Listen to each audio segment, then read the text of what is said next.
Now at 5, the Liberal Fire Department breaks ground on its first fire station built since it was established 60 years ago. Plus, local leaders in Carthage gather for a legislative review, and the investigation continues into the deadly mid-air collision near Washington. I'm Erica Brown at Reagan National Airport with more on the recovery efforts underway and what we're learning from the victims' families. The 4 states' most watched news starts now. A business owner in Dunweg is seriously injured after getting shot at his laundromat. This is KOAM News at 5. I'm Anthony Saviello. Tanya has the day off. The incident happened this morning when the owner of 66 Coin Laundry in Dunweg entered his business and encountered a masked man attempting to burglarize the laundromat. A struggle then ensued, during which the owner was shot in the hand, suffering a serious injury. The suspect then fled the scene. The Dunweg police chief asked if anyone has information to please contact them. For updates, visit our website, KOAMnewsnow.com. Joplin police are investigating a shooting in the Eastermoreland neighborhood. Around 7 p.m. last night, officers responded to a disturbance in the 2800 block of East Marquardt Avenue after reports of gunshots, including one possibly fired inside a residence. Upon arrival, officers encountered a man leaving the home with injuries. He told police he had been assaulted by another man and confirmed a firearm was involved. Authorities believed the suspect and up to 3 others remained inside. Due to the nature of the incident, the reports of gunfire, Joplin SWAT was called in. After multiple attempts to contact those inside, officers executed a search warrant but found the residence empty. Police say they believe this was an isolated incident and there's no ongoing threat to the public.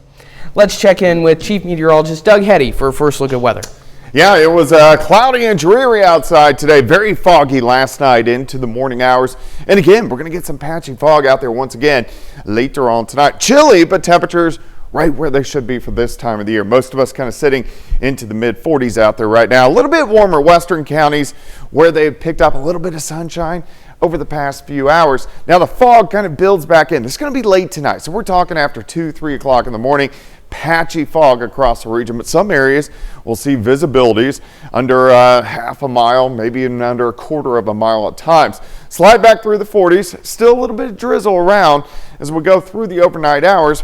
We'll start the day tomorrow, clouds and fog, but once we get into the afternoon, looking pretty good. We're going to push 60 degrees. We're going to talk more about that warm up here in just a bit. All right, Doug, thanks.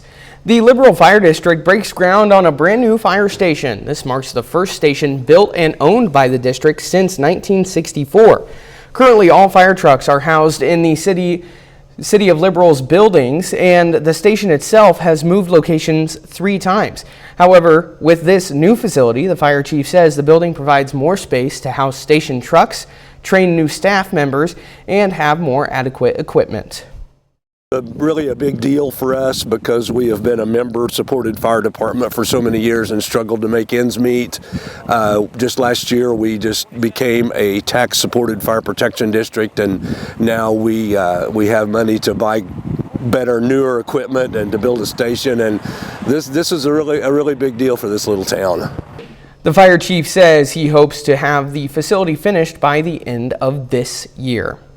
Local leaders from small business, education, and economic development gathered today in Carthage for a legislative review. Senator Jill Carter and Representative Kathy Joy Lowe were in attendance to hear feedback from members of Carthage to work towards improving the community. Senator Jill Carter spoke on her sponsored bill 58, which would allow Missouri Governor Kehoe to work with other states to enhance border security. It would also increase criminal punishments for illegal immigrants. The goal of the meeting was to hear from local voices. I think the feedback was helpful. I think we're on the right track with what we shared. You know, the feedback was positive. Just continue to have those conversations about as the policy moves along to ensure that it does represent the people of our community. Senator Jill Carter encourages people to participate in the Citizens Advisory Board to make their opinions heard. Recovery efforts are still underway after Wednesday night's disastrous mid-air collision. CBS's Erica Brown is at Reagan National Airport in Arlington, Virginia, with more on the crash investigation and response from victims' families.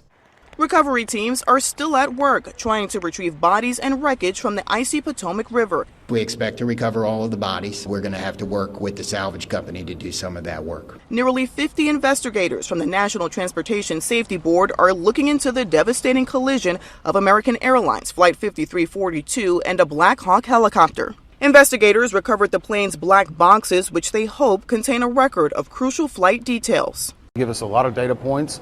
They can tell us about communications that we may not know about. Preliminary flight data indicates at the time of the crash, both aircraft appear to have been flying at about 400 feet. Military helicopters are supposed to stay below 200 feet. CBS News has learned 2 air traffic controllers were each doing multiple jobs at the time. Former acting FAA Administrator Billy Nolan. They are well qualified and they are able to multitask. By that I mean you could be even singular controllers are handling multiple flights at any busy airports. The NTSB will look at staffing along with mechanics, environment, and other factors in their investigation. They have warned against speculation which could be harmful to the probe and to victims' families. I couldn't have asked for a better son. 29-year-old helicopter crew chief Ryan O'Hara survived a tour in Afghanistan, but was sadly among the victims of Wednesday's deadly collision. His father, in a TV exclusive with CBS, says Ryan loved his job. They would often do night missions in D.C. He loved it, and most of the guys that he flew with loved it, and he loved his flight crew. The 67 victims of this tragedy include members of the U.S. figure skating community, many of them young people. Erica Brown, CBS News, Arlington, Virginia. Remains of 41 victims have been recovered. Unified Command is asking anyone who sees any potential aircraft debris along the Potomac not to touch it. Call 911 instead, and investigators or first responders will come get it. Still ahead, how the Super Bowl affects TV sales. And next in Health Watch, how a woman in Minnesota is helping to provide relief in the midst of a care provider shortage. Topping today's Health Watch, if you have someone in your life who needs physical support, maybe they are elderly or maybe they have a disability, you likely know it can be tricky getting professional support for things like bathing.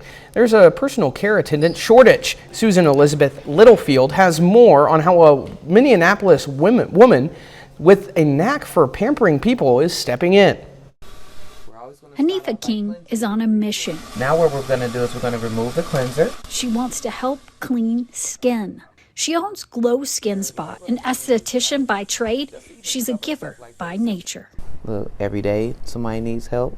And often, she says, they are people who use wheelchairs or seniors, and she is driven to help.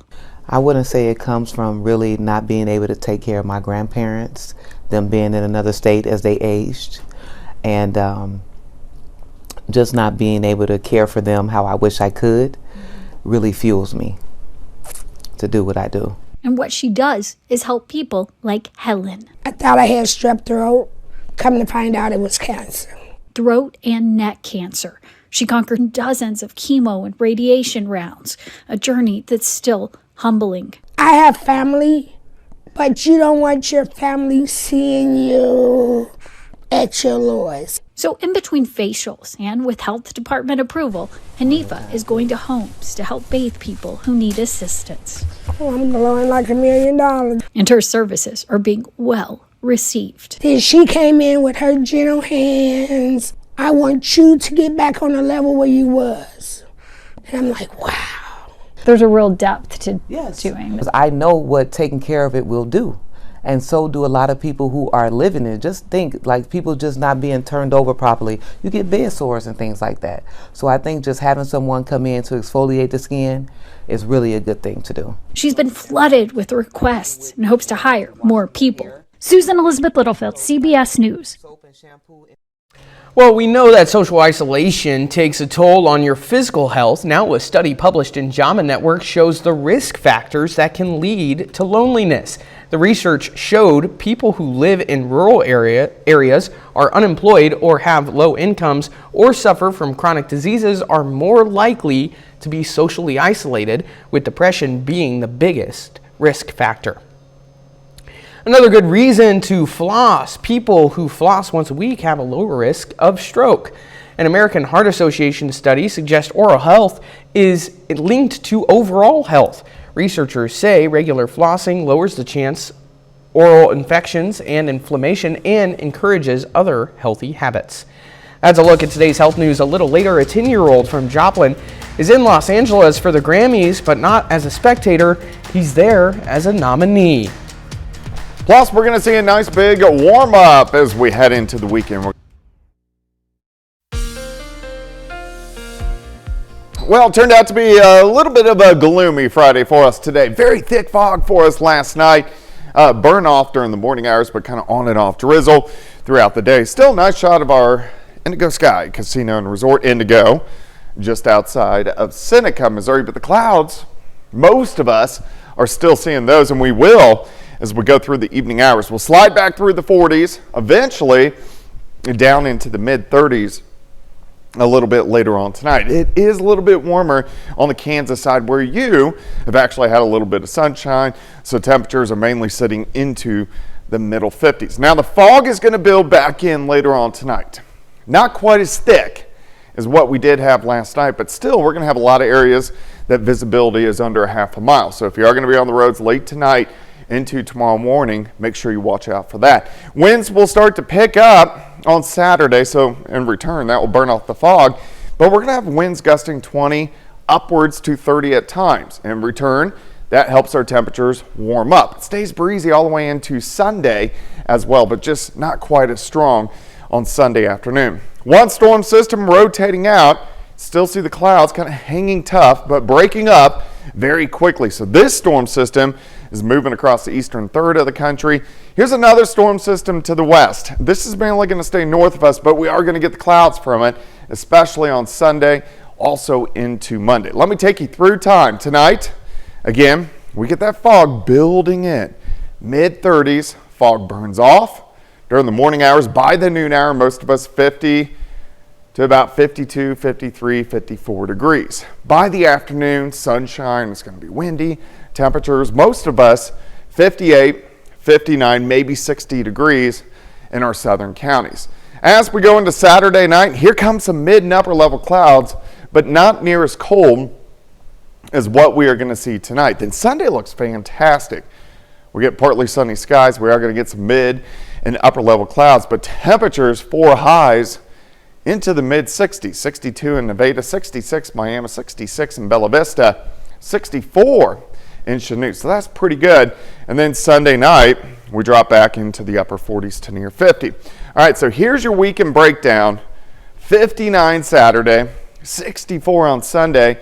At least temperatures well above our average high for this time of the year, which is into the mid to upper 40s for highs. Look at Monday, partly sunny, upper 60s to near 70 across the region. We do get a weak system in here on Tuesday, so a few showers late Tuesday, kind of lasting into Wednesday. Then a front slides through, pushes all this off toward the east by Thursday. So again, a weak system, but it is going to give us some rain chances. And then we have another system we got to keep our eyes on as we go into Super Bowl weekend with also some rain chances. All right, let's go 59 on your Saturday, 64 on Sunday, 68 on Monday. Much cooler Tuesday. Highs only into the mid 40s, hit and miss showers, back up into the 60s on Wednesday, back down on Thursday. So kind of a roller coaster ride for us next week. Yeah, but we can't ask for a better weekend to kind of No, the kick it weekend off. looks great. Absolutely. Thanks, Doug. Coming up, the Chiefs aren't the only ones getting ready for the Super Bowl. We'll talk about why TV retailers are expecting big sales. Topping today's Consumer Watch, the Super Bowl is approaching, and this is always a popular time for the year of TV sales. If you're shopping for a new television, Michael George looks at how to weigh the latest choices. Big screen TVs are bigger than ever. 55 inches used to be considered large. Now that's ballooned to 98 inches, or even a whopping 115 inches, which is about the size of a queen bed. TV expert David Katzmeyer from the review site CNET says their survey found the biggest TV most people would put in their home is 65 inches. And he says the 65-inch TCLQ M8 is his pick for best overall TV. It sells for around $900. Our best pick for TV for the money. So it's not the very best picture quality available. It's also not the cheapest, but it's right in that sweet spot. If you're focused on the best picture quality and willing to spend around $1,500, he recommends the LG OLED C4. And if you're on a budget, CNET likes the Samsung DU7200. Better picture quality than a lot of the other budget TVs out there. It's brighter, and you can get this thing at a 55-inch size for less than $400. Katzmeyer says whatever TV you have, make sure it has the optimal settings for the big game. Even though most TVs have a sports setting, he recommends the movie setting. Now that's generally going to give you a darker picture, but what you can do is use that accuracy of the movie setting and then just go in and increase the brightness or the contrast control. That will get it up a little bit brighter. So no matter what happens on the field or during any sport, you'll be watching on a screen with the sharpest picture quality. Michael George, CBS News, New York. A national recall is in effect for 4-ounce refillable medicine bottles from Cabinet Health. The Consumer Product Safety Commission reports repeated use can cause the plastic lid to not secure tightly, posing a potential poisoning risk for children. More than 65,000 bottles are affected. Consumers are advised to contact Cabinet Health for replacement lids. No injuries or accidents have been reported. The Federal Reserve's preferred inflation gauge heated up again in the final month of 2024. The Personal Consumption Expenditures Price Index rose 2.6% year over year in December. That's up from November's 2.4%. The increase, which was in line with economists' expectations, was driven largely by rising energy and food prices. However, a closely watched measurement of underlying inflation trends indicated some progress in the fight to rein in price hikes. The core PCE price index excludes the more volatile components of gas and food. It hit expectations with the annual rates of underlying inflation holding at 2.8% for the third month in a row. Final check of the forecast next.